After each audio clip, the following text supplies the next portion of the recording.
Hi, I'm Jason, a 21-year-old who's been through more than most at my age. Growing up, I always felt like I was in the way. After my parents divorced when I was 10, my life became a ping-pong game. Mom had her new boyfriend, and Dad was quickly remarried. Neither of them seemed to remember they had a son who needed a place to call home. I just needed to figure things out. Jason, you'll stay with your dad for a while, Mom said, avoiding my eyes as she packed up my room into boxes. Dad was no better. Your mom should be taking care of this, not me, he muttered when I arrived with my bags. The back and forth continued, each day growing shorter and their patience thinner. You know, Jason, maybe it would be easier if you stayed with your Aunt Marie just until we sort things out, Dad suggested one day, not even trying to hide his relief when I agreed. Aunt Marie was different. Her home was small, but her heart was huge. You're welcome here as long as you need, Jason, she said. The first time someone made me feel wanted in years. Why don't they want me, Aunt Marie? I asked one night, the weight of my parents' neglect heavy on my young shoulders.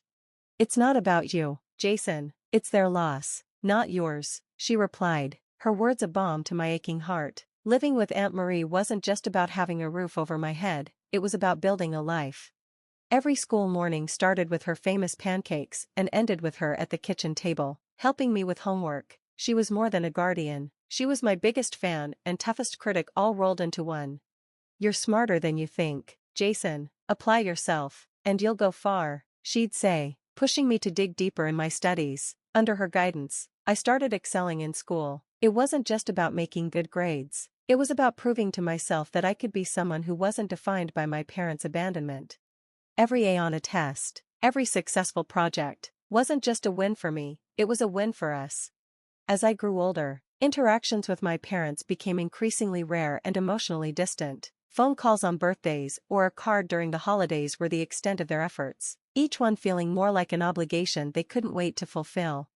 Hey sport, how's school? Dad would ask with an almost scripted detachment. It's going well, thanks, I'd reply, keeping it brief. The calls usually ended as quickly as they started, leaving a hollow feeling that lingered a bit longer each time.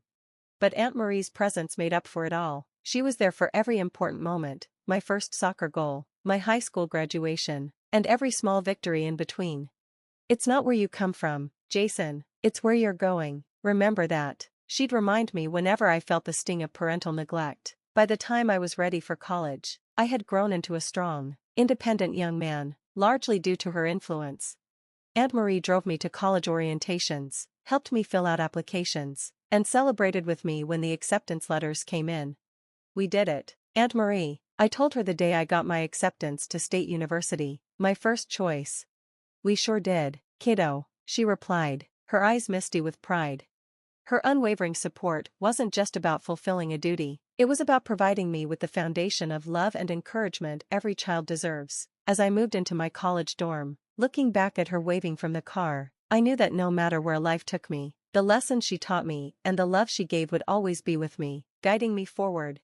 The news came during my sophomore year of college. My grandfather, whom I hadn't seen much since I was a kid due to my parents' split but whom I loved very much, had passed away. The news hit me like a thunderbolt, a shock I hadn't anticipated, but the real surprise wasn't just his passing, it was what he left behind for me. According to his will, I was to inherit $1 million. I remember sitting in the lawyer's office, feeling a mix of grief and disbelief. Your grandfather always spoke highly of you, Jason, he believed in your future, the lawyer told me as he handed over the documents. I was overwhelmed. My grandfather had watched from a distance, but still saw something in me worth believing in. It was a stark contrast to my parents, who seemed to have forgotten I existed unless it was convenient for them. The inheritance felt like a validation of my efforts and my worth, a reward for all the pain caused by my parents' neglect and abandonment. But it also brought an unexpected complication, the sudden reappearance of my parents. Almost overnight, they were back in my life, their affection overflowing in a way that felt jarring and insincere. Jason, we've missed you so much, Mom said over the phone, her voice dripping with an emotion that didn't quite reach her words. We were just thinking about how long it's been since we all got together, Dad added, as if years of neglect could be brushed aside. Their timing seemed too coincidental to be genuine. It was clear they were aware of the inheritance, and it pained me to realize their sudden interest was likely driven by the knowledge of that $1 million. The calls and messages increased, each filled with feigned concern and hollow sentiments. "We should catch up, Jason. It's been too long," Mom would say, but all I could hear was the unspoken, "We should talk about that money." I found myself in a tough position, torn between the desire to finally have my parents back and the nagging suspicion that their motivations were purely financial. The internal conflict was exhausting, and I leaned heavily on Aunt Marie's wisdom. "They're your parents, Jason, but be careful," she cautioned, her protective nature always at the forefront. "People don't change overnight." As the reality of their intentions became clearer, I braced myself for the inevitable confrontation. I knew I had to confront their sudden change of heart head-on, and I braced myself for what was quickly shaping up to be a significant conflict, one that would test not just my resolve, but the very nature of our familial bonds. The pressure built rapidly after my parents re-entered my life, with each conversation subtly steering towards finances. It wasn't long before the veil was lifted entirely. During a particularly blunt call, my father laid out their true intentions with unsettling clarity. "Jason, I've got some debts that have piled up, and your siblings need support for their education. You have the means to help," Dad said, his voice a mix of faint casualness and desperation. The word family suddenly became a tool wielded with precision to guilt me into opening my wallet. My initial shock at the directness of his request quickly turned to frustration.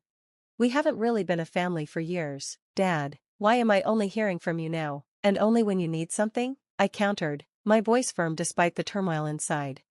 "It's not like that, Jason. We've always cared about you," Mom chimed in, her tone soothing but lacking sincerity.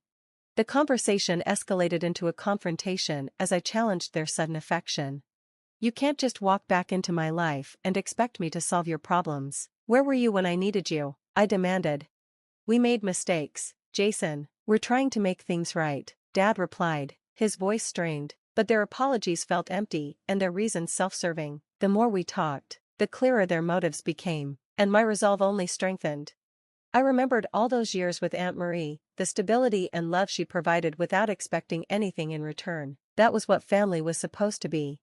"No, I can't help you," I finally stated, each word solidifying my decision. "I have my own life to build and responsibilities that don't include fixing your mistakes."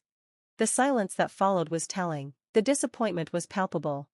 But with the pain of the confrontation came a deep sense of relief. I had stood up for myself, establishing boundaries that were long overdue. As I sat back, the weight of the conversation pressing down on me, I recognized it as a pivotal moment, one that redefined the dynamics of our relationship. I was no longer the child left behind. I was an adult taking control of my life and my choices. The confrontation, though painful, was necessary. It marked a significant turning point in my journey, reinforcing my independence and my commitment to live a life defined not by the past, but by the values and people who truly mattered. With the decision to stand firm made, I knew I needed to ensure my future and my inheritance were protected. I met with a lawyer to explain the situation and my intentions to invest wisely and secure both my and Aunt Marie's futures. The lawyer advised me on setting up trusts and investment accounts that would safeguard the money and allow it to grow responsibly. "Let's make sure your financial future is as secure as possible, Jason. You've got a good head on your shoulders," the lawyer remarked, approving of my plans to prioritize education and long-term investments. With legal protections in place, I felt a profound sense of relief. For the first time in a long time, I was making decisions entirely on my own, free from manipulation or guilt. Returning home to Aunt Marie, who had been my rock throughout this entire ordeal, I sat at our old kitchen table, the same one where we'd shared countless meals and conversations. I told her everything. "Aunt Marie, I've taken care of the inheritance. There's something else. I've set up a fund for us, for the home improvements you've always talked about and maybe even a trip to Europe, like you've always wanted," I said, watching her reaction closely. Tears welled up in her eyes as she reached across the table and squeezed my hand. "Jason, you didn't have to do that. I didn't take care of you for any of this." "I know, Aunt Marie," I replied, my voice thick with emotion, "but you gave me a family when I had none. You deserve everything and more. You are the most deserving person of this money. You're the one who took care of me, taught me love, and gave me attention. You are my true mother." The realization of what family truly meant had never been clearer. Family wasn't just about blood relations. It was about who stood by you during your lowest moments, who supported you without conditions, and who loved you unconditionally. Aunt Marie was my family in every way that mattered. Reflecting on the entire journey, I understood that the love and support she provided were the true essence of family. I came to realize that the challenges I faced with my parents were not merely obstacles, but valuable lessons that had fortified my resolve and deepened my understanding of loyalty and love. As I looked to the future, I felt more confident and secure in who I was and in my ability to navigate whatever life might present.